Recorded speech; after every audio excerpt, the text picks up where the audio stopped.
So in this video we're going to be talking about the scenes, cues and snippets and the show loading files of the X32. On this compact, to access that menu, if you go to the scenes block, which is just out of shot, press view, it will bring up your scenes. So scenes will save all of the parameters, it's around 2000 parameters for the entire board. So these are particularly useful. You can see my top one is listed as master blank. That is my go-to for when I'm at home in the studio. Whereas if I was at a festival and I had 3 or 4 bands on the stage that I was working during the day, I would save a scene for each of those after their sound checks, and that would enable me to quickly pull up their settings for their set. Within snippets, you are able to save individual parameter changes or groups of parameter changes within a scene.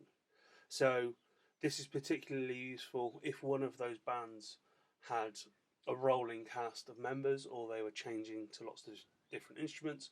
I could set a snippet per song and it would mute, change EQ settings, change fader positions for those songs. It's incredibly useful. And then with cues, it gives you the option to load a particular scene and a particular snippet. So this would come into play in like a theatre environment.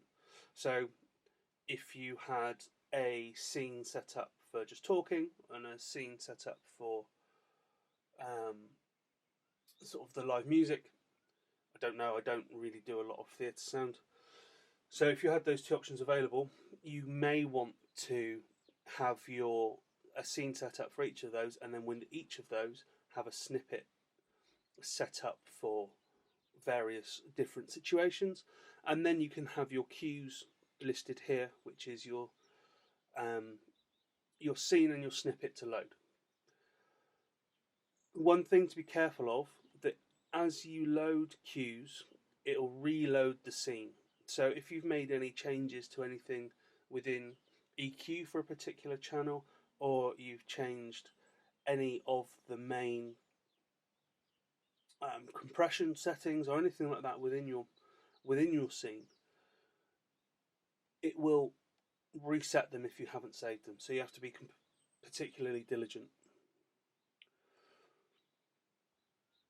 Then if we tab along to the parameter saves, we get the opportunity to use the save function. So if we're looking to save scenes or snippets, we get the option to select elements that we don't want to change. So if we've got something set up on the board, particularly if you've got the main left-right level, you could actually set that to be a safe within, for example, the channel saves. So here you've got parameter saves and channel saves. So if you wanted to change anything, you can see here I've got my auxiliary 1 and 2 set as safe. So any scene that I load, I know that I can always plug in my iPhone into auxiliary 1 and 2, bang those faders up, and then I know that I'm going to be getting playback from my phone. So I can fill dead space in between bands, in conference dead spaces, all that sort of thing. Then parameter saves, you get the option to have your sends safe. So that just means that they don't get changed when you're loading scenes and snippets. You also have a MIDI option at the end. It gives you the opportunity to load MIDI or load cues via MIDI. So you can either, if you wanted to do it in such a way, you could have a MIDI keyboard, which would give you as many parameters as you've got keys, or you'll see it in the theatre environment where the next cue will be loaded with a foot switch. So you can have 2 foot switches load load left, load right, and then it would allow you to just flip through the cue list.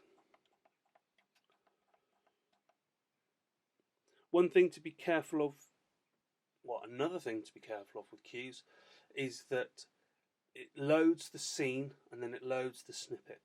So there is a delay between the two.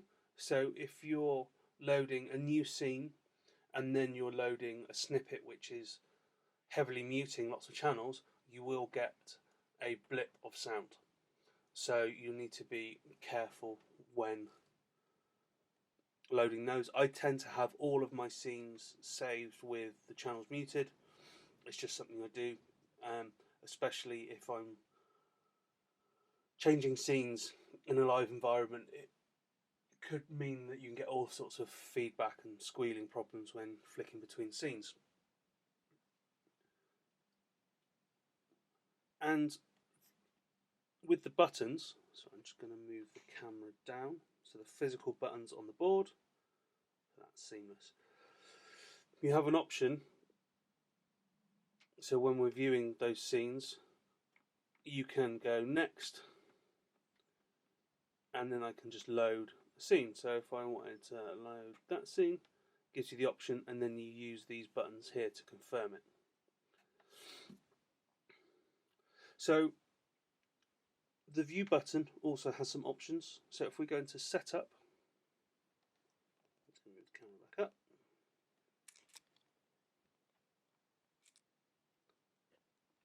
So if we go into setup and then across to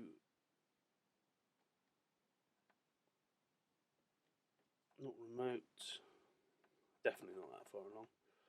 Within config, we have this show view. So I've set mine to scenes because I primarily work in scenes.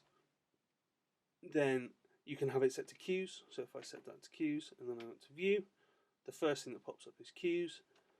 Change that to scenes. First thing that pops up is scenes.